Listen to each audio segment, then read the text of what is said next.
रात नहीं ख्वाब बदलता है, मंजिल नहीं कारवा बदलता है।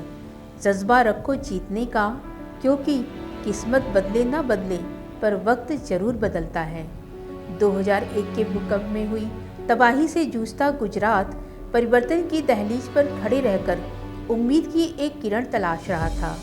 और तभी राजनीति के आकाश पर एक नया नाम उभरा, नरेंद्र मोदी। उनकी प्रशासनिक दृष्टि में केवल योजनाएं नहीं थी, बल्कि एक स्वप्न था, गुजरात को आत्मनिर्भर, सशक्त और समृद्ध बनाने का स्वप्न। नरेंद्र मोदी के मुख्यमंत्री बनने के बाद गुजरात विकास की राह पर अग्रसर हो रहा था। 2007 के विधानसभा चुनाव में नरेंद्र मोदी ने गुजरात के विकास को मुद्दा बनाया और फिर 116 सीटें जीतकर लगातार तीसरी बार गुजरात के मुख्यमंत्री बने। 2012 के विधानसभा चुनाव में नरेंद्र मोदी के नेतृत्व में भाजपा ने 115 सीटें हासिल की, जिसके बाद वे चौथी बार गुजरात के मुख्यमंत्री का पद संभाला।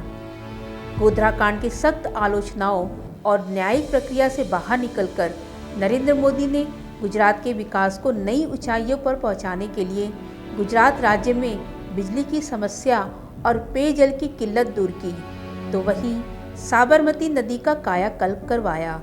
उन्होंने गुजरात में निवेश आकर्षित करने के लिए वाइब्रेंट गुजरात समिट का आयोजन करवाया और यहाँ से ही गुजरात मॉडल का कॉन्सेप्ट शुरू होकर गुजरात की छवि को ब्रांड की शक्ल दी। गुजरात के मुख्यमंत्री के रूप में नरेंद्र मोदी का कार्यकाल उद्योग, बेहतर कृषि व्यवस्था और जनता के जुड़े तमाम मुद्दों के लिए जाना गया। नरेंद्र मोदी की सरकार ने जल संरक्षण से लेकर स्वच्छता के मोर्चे पर भी मिसाल कायम की। इन सब के आधार पर दूसरे राज्यों का विकास मापा जाने लगा। गुजरात राज्य के हर कोने में विकास की दिशा में तेजी से आगे बढ़ रहा था। 2012 में गुजरात विधानसभा चुनाव में भी नरेंद्र मोदी के नेतृत्व में भाजपा की जीत हुई। तब तक उनका भाजपा में कद इतना बड़ा हो गया कि उन्हें पार्टी के पीएम उम्मीदवार के रूप में देखा जाने लगा। 2013 तक नरेंद्र मोदी सिर्फ गुजरात के नेता नहीं रहे, बल्कि भाजपा और राष्ट्रीय राजनीति के केंद्र में आ गए।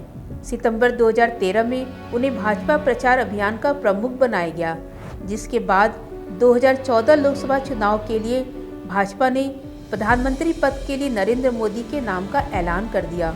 नरेंद्र मोदी 2001 से 2014 तक गुजरात के मुख्यमंत्री पद पे रहे। इस समयावधि में वे एक भी चुनाव नहीं हारे। अगले एपिसोड में जानेंगे कि नरेंद्र मोदी ने गुजरात मुख्यमंत्री से देश के प्रधानमंत्री का सर्वोच्च पद कैसे प्राप्त किया।